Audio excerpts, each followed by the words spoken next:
I think the biggest mistake that I do, that everyone does, is they try to rush through the context where you just don't have the patience to tell the AI what it actually needs to know to solve your problem. And I think if we all just slow down a tiny bit and do these 2 steps, it speeds everything up. Nobody really knows how to do this stuff. The only way you're really going to figure it out is by getting in here and getting your hands dirty and see what works. That's a place where so many engineers and product managers get stuck in a loop. Like, who's going to take this PRD and actually break it down in the right steps? So even just this is such a time saver for people building products. Building this new startup, I literally feel like I'm able to do all of it. Am I able to do it as well as a dedicated product manager? No. Am I able to think as deeply as a CTO? No. But I am able for sure to build this company. This is the way, people. I'm telling you, pay attention.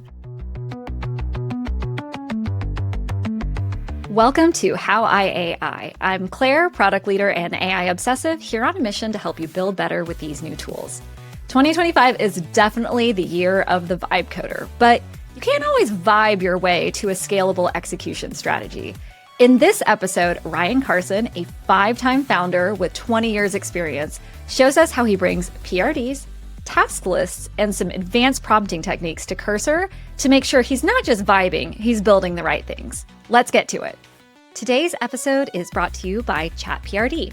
I know that many of you are tuning into How I AI to learn practical ways you can apply AI and make it easier to build. That's exactly why I built ChatPRD. ChatPRD is an AI co-pilot that helps you write great product docs, automate tedious coordination work, and get strategic coaching from an expert AI CPO. And it's loved by everyone, from the fastest growing AI startups to large enterprises with hundreds of PMs. Whether you're trying to vibe code a prototype, teach a first-time PM the ropes, or scale efficiently in a large organization, ChatPRD helps you do better work fast. And we're integrated with the tools you love: v0.dev, Google Drive, Slack, Linear, Confluence, and more, so you don't have to change your workflow to accelerate with AI. Try ChatPRD free at chatprd.ai/howiai. And let's make product fun again. Hey, Ryan, it's nice to have you here. Thanks. It's exciting to be here. I've listened to every episode so far, and I'm honored to be here myself. I can't wait. So I'm going to start with an easy question, which is, what are the last 3 things you built with AI?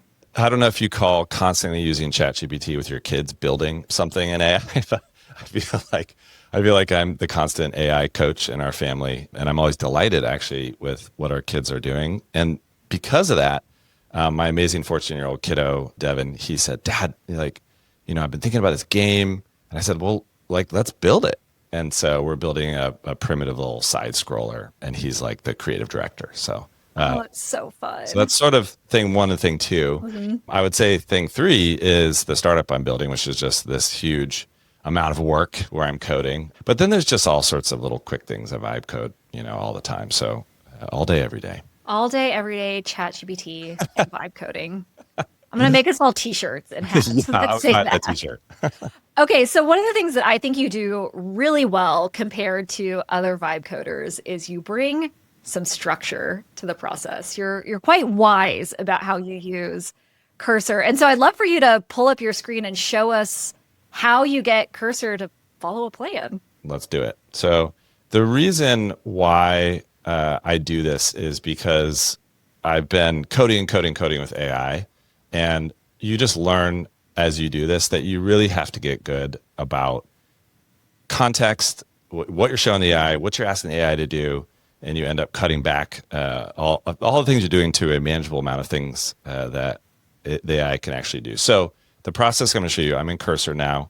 In case you're listening to the show, you can download it for free at cursor.com. It's basically a VS Code fork, right? So if you ever use VS Code, it's a great tool.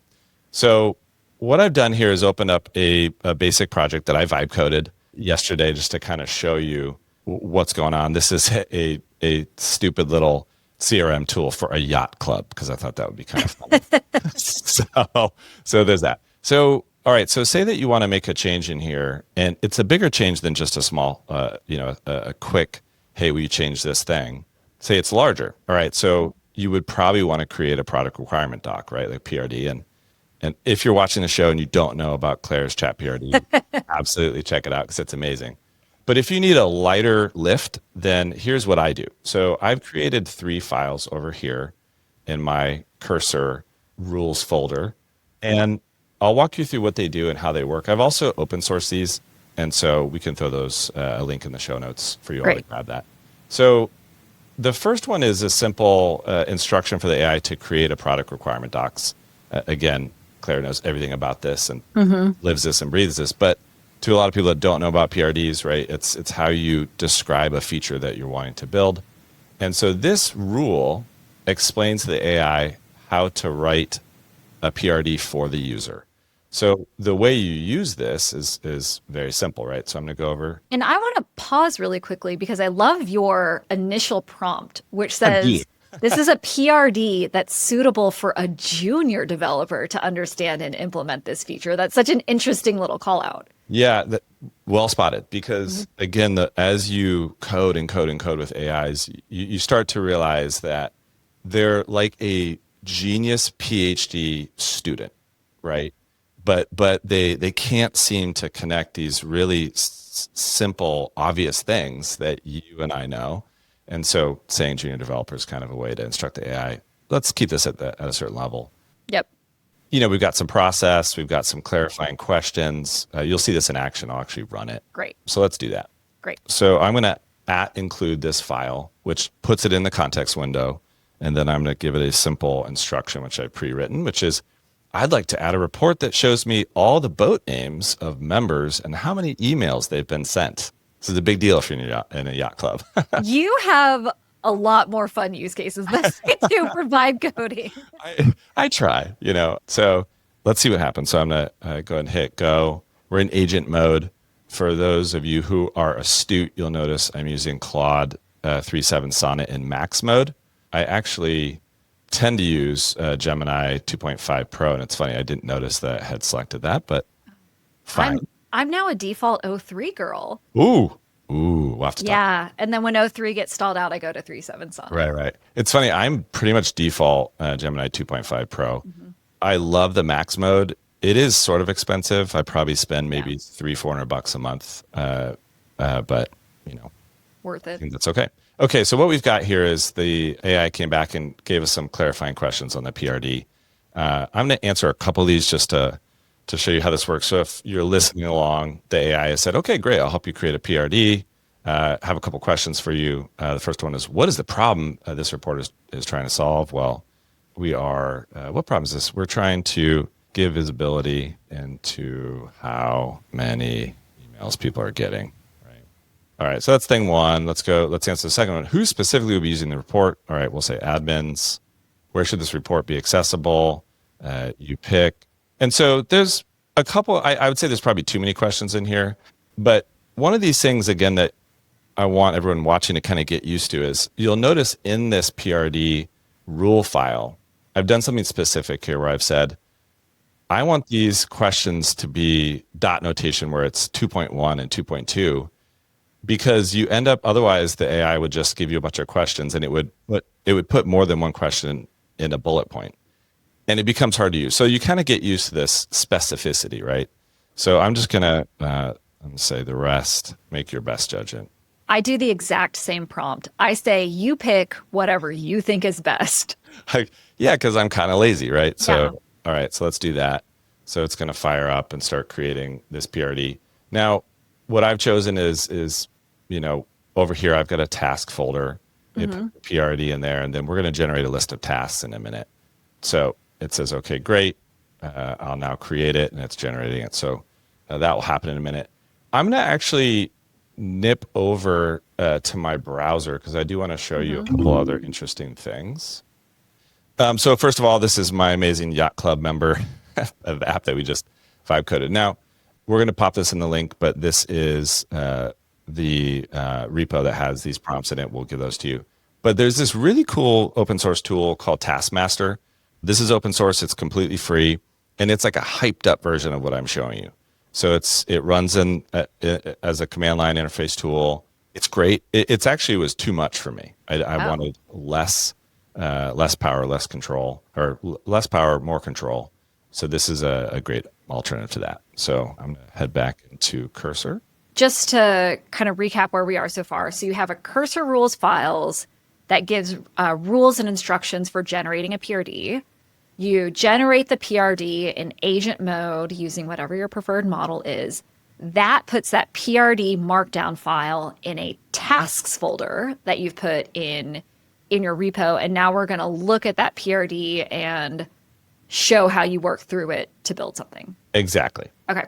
You're a good student. So here is our PRD. It's pretty straightforward if you've ever looked at a PRD. I'm going to show you. So you've got functional requirements, non-goals, design considerations, etc. Right? And let's back up. Like, what are we doing here? What we're doing is making it clear to the large language model what we want done. I think the biggest mistake that I do, that everyone does, is they try to rush through the context where you just don't have the patience to tell the AI what it actually needs to know to solve your problem. And I think if we all just slow down a tiny bit and do these 2 steps, it speeds everything up, right? So we've got a PRD. It's not rocket science here. Now, next, what we want to do is generate tasks for this. So let's go and generate the tasks based off this PRD. So if you're listening, I'm back in Cursor, and I'm including the file that generates the task. It's called generate tasks. And I'm going to say, please generate the tasks. Task 4, and then I'm going to tag the PRD. Got it. So So this is another rule, probably similar to your generate PRD, one that explains what a task is and how to do it well, and then you're giving it the context of the PRD itself. Exactly. So let's have a quick look at the generate task list. So the goal is to guide an AI assistant in creating a detailed step-by-step task list. This is what I want the list to look like. This is the process. You'll see it's going to ask me a couple questions, and then it's going to pump out tasks in this format as a markdown file. I have to ask, how did you create these rules? It's a lovely prompt. It's well structured. It's clear. How did you get good at writing these instructions prompts? The same way you did. Basically, I tried a couple things. They didn't work. I got more specific. And then, of course, I had a very intelligent LLM write this for me. Yep. And then I edited it. You sort of learn some of the tricks of the trade. Like, I want this task list to be in Markdown, and I want there to be checkboxes so that we can check them off. I mean, silly stuff like that. So the biggest thing I want people to walk away from this show is, what? Nobody really knows how to do this stuff. The only way you're really going to figure it out is by getting in here and getting your hands dirty and see what works. And then stick with a model that you consistently like. Like, I'm getting to know Gemini 2.5 Pro really well, like what it's good at, what it's not good at. So let's see what it's good at. All right. So I just said, please generate tasks for this PRD. I tagged the file.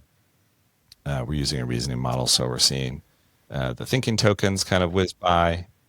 And all this thinking might cost you a little bit more, but you get a little bit more visibility, you learn more, and looks like it's doing a good job. Amen. Yeah, I feel like for the extra 5 cents, like, this is absolutely worth it. So in this instruction, the instruction is, give me some basic tasks and then ask me if they're okay, and then tell me to go to proceed. So you'll see it says ready to generate the subtasks, respond with go to proceed. As I'm looking at this side by side, what I really like about your generate tasks instructions is you've given it a very explicit process. It's, you get this file, you do step 1, you get this next file. And it's not quite an agent, but it really brings in this like agentic thinking of where are the decision points, where are the user interaction points, but in sort of more this linear step-by-step chat mode. Exactly. And I have been hounding the Cursor team nonstop. Like, why don't you just build this into the core developer experience of the app? I don't understand why this isn't just the way you use Cursor. And they keep saying, we're doing it. So, And for those listening, that delightful is when Cursor is done generating. Isn't that the best? I love that. I love it. This episode is brought to you by Notion. Notion is now your do everything AI tool for work. With new AI meeting notes, enterprise search, and research mode, everyone on your team gets a note taker, researcher, doc drafter, brainstormer. Your new AI team is here, right where your team already works. I've been a longtime Notion user and have been using the new Notion AI features for the last few weeks. I can't imagine working without them. AI meeting notes are a game changer. The summaries are accurate, and extracting action items is super useful. For stand-ups, team meetings, one-on-ones, customer interviews, and yes, podcast prep, Notion's AI meeting notes are now an essential part of my team's workflow.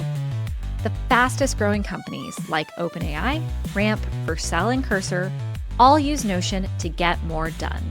Try all of Notion's new AI features for free by signing up with your work email at notion.com/howiai. So we're going to accept those changes. We're going to hop over here and let's just kind of see what it did, right? So, Oh, wow. I know it's fun, isn't it? So what you've got up here is the relevant files. Now, this is a trick I learned from a friend on X, where my thinking here is that this should help the LLM just remember what files are we really focusing on. Even though I will specifically tag these in the context, I think it's helpful. One of the things I want to briefly touch in, I probably anthropomorphize LLMs probably too much, but because they're trained on human output on the web, my belief is we need to give LLMs like the right context and be as helpful as we can so they can actually solve our problems, right? I completely agree. I'm also very polite to Me the too. LLMs. So I get people to do work. It's how I'm going to get the agents to do work. Right. So why wouldn't you, treat an agent like you would treat a human? That's the way I do it. So I agree. all right. So then we've got, pretty detailed list of tasks, right? We've got 1, 2, 3, 4 with subtasks. We've even got subtasks here. And then we're going to start iterating on this. So here's how it works. I've got another rule called task list, which I probably need to rename because that doesn't really make sense. But this is the instructions for iterating through these tasks. So I'll kind of walk you through that. So this is task list management. These are guidelines for managing task lists in Markdown files to track progress. The task completion, we have we want to do one subtask at a time. Like this is really important that the AI doesn't start trying to do all the tasks. When you finish a subtask, immediately mark it as complete. And then you'll see I say stop after each subtask and wait for the user's go ahead.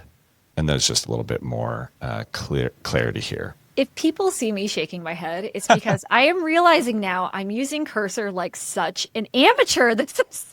I doubt that. This is so good. I'm just floating through the ether saying, O3, take me away. And, Solve all my maybe problems. I'm overconfident in my product management skills. And so I'm putting this all into the chat, but this is the way, people. I'm telling you, pay attention. I appreciate that. I mean, I think the answer is yes to both those. I mean, sometimes you do just need to roll and see what happens, but I'm learning over and over that if I don't follow this process, I end up down some rabbit hole and I have to revert, right? So let's go ahead and continue here. What I'm doing now is I'm tagging the task list rule, which tells the AI how to act. And then I'm going to say, let's start. And then I'm going to tag the tasks. The task list. Which is so we got a PRD, we got a task list, and now we have a set of rules that knows how to work through a task list and actually get work done. It does, exactly. Okay. So, all right. So let's start. It's going to think about it, and it's looking through this big list of tasks right now. And so what it's saying is, okay, let's start with the first subtask. Define Prisma schema email campaign. I'll start by reading the existing Prisma campaign. Okay, existing blah, blah, blah. So it's just thinking it through. And boom, it has checked off 1.1. With a delightful noise. I have a question. Are you hooking it all into Git? How are you doing sort of the change management here? Yep. So what I tend to do is I will commit after I finish either one of the parent tasks. Yep. If I feel like the app is in a state that it's workable, Yep. I will commit at that point. Got it. If I don't, I won't commit until all of these tasks are done. Oh, wow. Which is probably half a day of work. You kind of get used to like, oh, all right, if I had to revert now, how bad would it be? Yep. And I try to think about, well, what would I need to undo? So it said, all right, shall I proceed with subtask 1.2? And I'm going to say, yes. Sometimes I'm really lazy and I just say, why? as in the letter Y. So it's just going to keep working. Now, we don't need to go through this whole thing. Yeah. But I just wanted to show all of your amazing listeners and audience, this is a pretty easy process to follow. And I've built huge features with this. I mean, 10,000 lines of code reliably and almost never had trouble.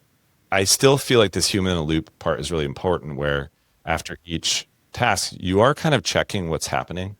I've noticed that it often does introduce some small problem, or there's a linter, error, and then you got to go fix it. So, and this is great to get the actual engineering work done. But if I just take a step back, for product managers out there that don't know where to get started with Cursor, even if you just did the PRD to task list part, I'm looking at this task list right now, and it's got basically like epics and tasks in it. And that's a place where so many engineers and product managers get stuck in a loop. Like, who's going to take this PRD and actually break it down in the right steps that are going to work in our code base? So even just this is such a time saver for people building products. I think so. And now you can over engineer this process. This is literally a markdown file. Yep. It's somewhat hand cranked. I thought, maybe I'll use, Asana's MCP, server and create Asana tasks. And I was like, no, it's actually easier for me just to see a markdown file and know what's happening. And I can even add tasks to it. So my encouragement to everybody is just start small, start simple, and get good at that and get comfortable at that. And then you can, graduate from there. So, and 30 chime noises later, we are going to have a report about your yacht club. That's right. Emails. I mean, speaking of MCPs, are you using MCPs at all in your Cursor experience? How is that fitting into your workflow? I am. So I'm going to show you a couple of those now. I wasn't using many at the beginning. And then the first MCP I started using was for Postgres, because it's really useful to ask the AI, hey, can you go see if this data is actually in the database? So I started that, and then I've gone down the rabbit hole. So I'm going to show you a couple MCP servers that I think are really useful. So let me go ahead and share my screen. Okay, so what you are seeing now is on the left, I've got browser base. It's the actual backend. I've got a free account, so I just want to try this out and see how well it works. I'm going to show you the fun that you can do with an MCP here. So on the right, I've got Cursor, and I'm in my Cursor settings, and I'll go to MCP. And you'll see down here, I've got a browser-based MCP, which I've set up. I've got Stagehand as well, which is really fun. So let me show you how this works. So we're going to go back into, start a new chat, turn it on agent mode, and I'm going to say navigate to chat PRD and take a screen grab. Now let's see if the MCP gods cooperate, because I did this morning, and I was like, wow, this is super cool. Okay, so what we should see over here in a minute, let me refresh this to see. It did. Oh my God, this is so cool. Okay, so in the cloud. Ooh. So what I'm doing is controlling a headless browser in the cloud from Cursor. The future is now. It's bonkers. It's like, okay, what use is this? Like, that's kind of cool. I mean, let's actually do something kind of fun. So I'll say navigate to pricing. Okay, so we should actually see the cursor move over here in this headless browser in the cloud. You're just showing off at this point. I just learned this morning, and okay. and I was thinking, oh my God, this is so neat. Let's see if it actually works. Yep, there it goes.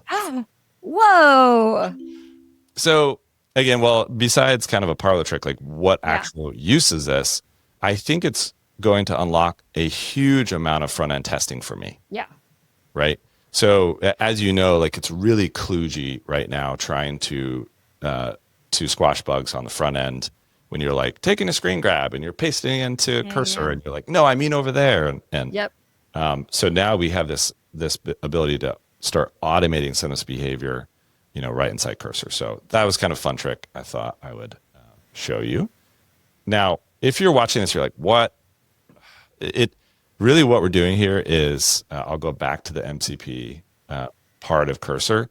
What we're doing is basically giving Cursor the ability to interact with other apps, right? And so we're saying, okay, browser base is pretty cool. You can have this browser in the cloud you can do things with. I want to be able to tell the AI what to do. I don't want to have to know how to call the APIs and do all that stuff. So that is what I thought was a lot of fun. So. And can you walk us through just a couple of the use cases, the ones we're seeing here? So browser base lets you basically browse the web and do a couple things through the text window in Cursor. What are some of these other ones that you find useful? So Postgres is probably the one I use the most. So this, for the startup I'm building, I'm using Postgres on for the database in Vercel. And there's just a lot of times where I just want to be able to tell the AI, is this value in this row in the database? Like, I don't want to have to actually write SQL to do that. Yeah. And so you can go right into the chat window and just say, hey, use the Postgres tool and tell me if this is in the database or not, which is really cool. Prisma is I'm using for this play project, which is fun. Same with SQLite. So the one I use every day is Postgres.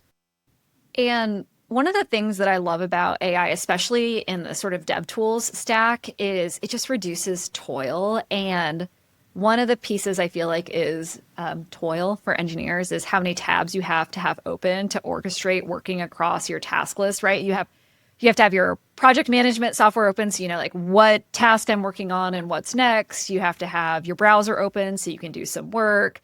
You're querying your database, and all this puts it in a single interface that you can seamlessly switch through in natural language. Amen. So I do want to show you one tiny quick other tool, and I know we're please. almost out of time. No, let's do it. So you're probably hearing over and over, everyone's listening or watching me preaching about context.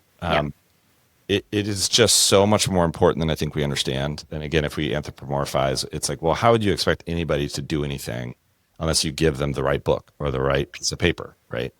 And so I've started to use a tool called Repo Prompt. Again, I don't have any financial reason to say this. I don't own any of this company, but it's this really great tool for Mac. And I just want to show you how to use it really quick. The question is why? Like, why wouldn't I just use Cursor? Well, the thing about Cursor is there's all this magic happening in the background with the context where you don't know for sure what is in the context unless you tag it, right?